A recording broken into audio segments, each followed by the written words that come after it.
DJ, how many text messages and Facebook messages and Twitter messages did you get after that shot? I walked in to the locker room and saw 40 on my phone, and just as much, online. Coach says you're banged up. What's hurting? When I tried to take a charge in the Colorado State game, I fell on my tailbone. It's just a light bruise, but nothing that'll keep me out of the game. I'm sure any of you guys would like to have the ball in your hands in the last second for that kind of a shot, but Billy, I saw you after the game kind of go up and just embrace DJ. What did you say in his ear, and how confident are you when he has the basketball? As soon as it left his hand, I knew it was going in. If you leave DJ wide open, he's going to make the shot. I was just excited, just for him. I knew, I personally thought, the ball should be in his hands, either his or Kawhi's. But, Coach was comfortable of, just letting us run the last play for us. And, fortunately, we made the basket, so we just came home with a victory, so I'm excited. Yeah, Coach doesn't call a timeout in that situation. How much confidence does that give you guys to know that he knows you have all the confidence and all the ability to get it done on your own? I think he knew he knew we were going to get a good shot going down there. So like you said, it was just great that he knew that we were going to do something good at the end of the game. DJ, you mentioned the text messages and all that before. Were you really taken aback by the attention once you kind of got back into society and saw what people were saying? I was. Things have been a little hectic, a little crazy lately. Kind of a circus, but you just gotta embrace it and take it for what it is. This is my last year, and I like to leave on a positive note.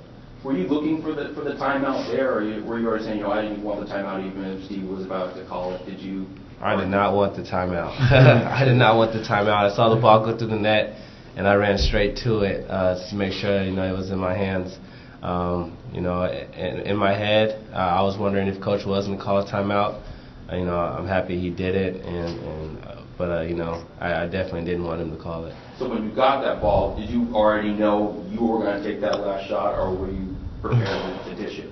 I didn't know I was going to take the last shot until I crossed half court and saw I didn't have any numbers with me, and I saw an open lane on the left-hand side. Chase, where do you think this team is at now that the first half of conference play is done, and where do you think you guys can improve going in the second half? I think we finished out the first half of the conference well. With a win, with DJ's shot, and now we just have to keep practicing our weaknesses and defensive rebounding and our defense. And I think we still have time to improve, but it's going to work with practice. Billy, have you seen improvement in the defense from that game one at TCU to the Colorado State game, and do you see how much more it can improve? Yeah, at first, our defense is a little kind of shaky, just in transition and just picking up the defense, picking up the offense real quick. But I think, we're doing a good job as we went through the first, round of the conference. Second round is going to be, harder. Teams are going to know what you're doing, so, we just got to practice a little bit harder. And, like Chase said, work on our weaknesses. Billy, Coach mentioned it and Chase just mentioned defensive rebounding. You guys are considered one of the top offensive rebounders in the country. Why do you struggle on defense then, do you think? I think sometimes we get tired, or just like fatigue. But, like Coach said, and everybody said, that's one of our weaknesses, and everybody knows that. So we need to, just work on that in practice. The lines for tickets keep getting longer. Are you guys going to make a guest appearance or anything, brighten some spirits, you guys camping out on that, or what? Absolutely. Me and Tim talked about it last week about making sure we head out there for the BYU one. Yeah. Even thought about bringing some snacks and some waters and stuff.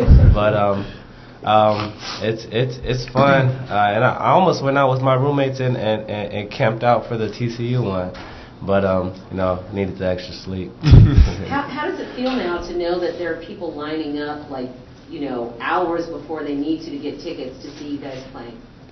It's crazy, you know, when people, you know, tell me in class that, you know, they were up at 2 o'clock in the morning for some tickets. You know, it just shows that, you know, the whole community is just behind us. And, you know, we're playing hard for them. We're just not playing for us. We're playing for, you know, the whole San Diego State and just San Diego, period. So, you know, it's just amazing that everybody goes out there like that. Make you nervous at all, though? No, not nervous. I think we all enjoy it. We all embrace it. I mean, it's fun. You know, we have the city behind us, and I just think that it just gives us that extra effort, extra push. You know, when we're thinking about, you know, taking a playoff or taking some time off, we know we can't because you know, we're not just playing for ourselves. We're playing for the city. Nice to have 5 of the Final Eights here in front of those fans. What do you say? 5 of the Final 8 regular season games.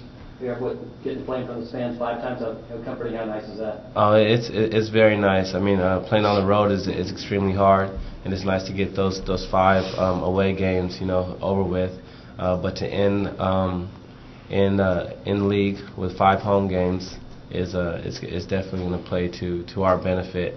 You know, we don't plan on losing at home, and you know, it's almost impossible to lose here when we have, you know, the fans that we do and you know, just the electric atmosphere here.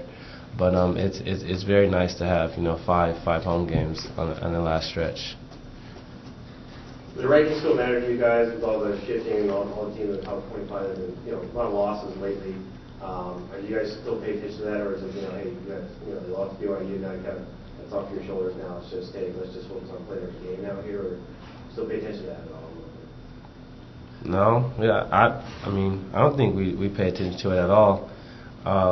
BYU was definitely a self-check for us, a turning moment and stuff like that. But you know, the rankings is out of our hands. We have no control over it. But I mean, if we keep winning, then you know, all that stuff will take care of itself.